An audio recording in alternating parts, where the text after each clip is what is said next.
Patay ang isang pulis matapos magulungan ng 10-wheeler ang minamaneho niyang motorsiklo. Ang biktima, posibleng inantok umano sa biyahe dahil 24 oras na naka-duty sa SONA. Nakatutok si James Agustin. Nakunan sa CCTV ang pagdaan ng 10-wheeler sa C3 Road sa Caloocan pasado alas 2 na madaling araw kanina. Ang sumunod na nakita, isang motorcycle rider na nakatumba sa kalsada. Hindi man nahagip sa CCTV. Nagulungan pala ng truck ang rider. Dinala ang rider sa ospital pero dineklarang dead on arrival. Ayon sa isang saksi sa 5th Avenue pa lang ay nakasabay na niya ang rider. Napansin ko na gumigiwang na siya, nagpaling-paling na. Sa unahan namin may trailer.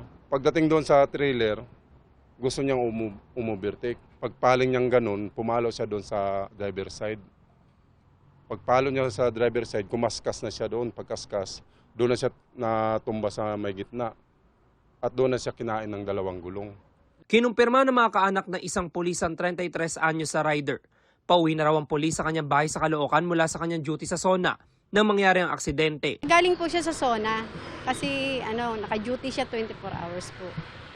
Siguro yung pagiwang-gewang na yun, sa sobrang antok niya na, ikaw ba naman mag-duty ng ganong oras tapos nakamotor ka, di ba? Halos magpo 4 years lang siyang naging pulis eh.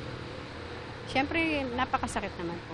Nasa kusudian ng Caloocan Police ang 37 anyos sa truck driver. Galing daw siyang Pampanga at i-deliver ang mga kargang hollow blocks sa Malabon. Nagulat na lang po ako nung biglang bumangga sa sa truck. Pagtingin ko naka-andosay na yung tao. Humingi po ako ng pasensya sa kanya kasi hindi naman po namin kagustuhan yung ganyan. Maharap ang truck driver sa reklamong reckless imprudence resulting in homicide and damage to property. James Agustin, Nakatutok, 24 Oras.